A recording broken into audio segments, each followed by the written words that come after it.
In this lesson, we will continue to work with the source sheet.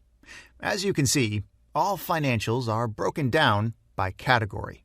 We can see revenues from supermarkets, discounters, grocery shops, and retail. The same goes for COGS. That's great if we want to analyze category profitability. But in our case, we want to build a model at a total company level. So all we need is a mapping that shows P&L categories: revenues, costs of goods sold, operating expenses, D&A, interest expenses, and taxes. Okay? So how are we going to do that? We can simply create a mapping column to the right. Select the top row of the table and add a filter. We can do this with the Alt, A, and T shortcut.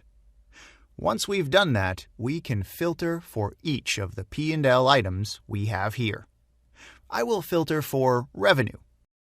And when the source data has been filtered, I only have to type revenue and paste for the entire column.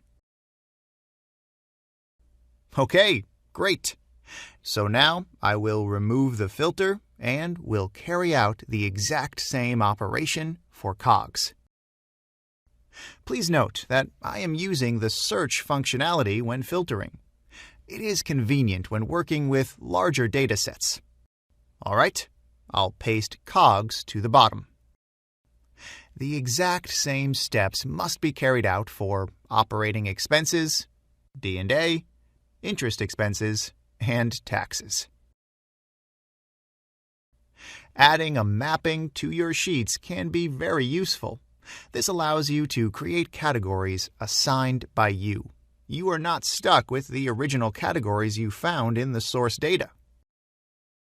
This is a valuable tool, and I'm sure it will help you a great deal. All right, excellent.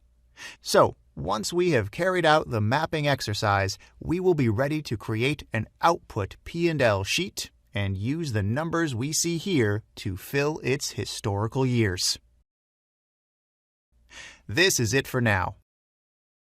Thanks for watching.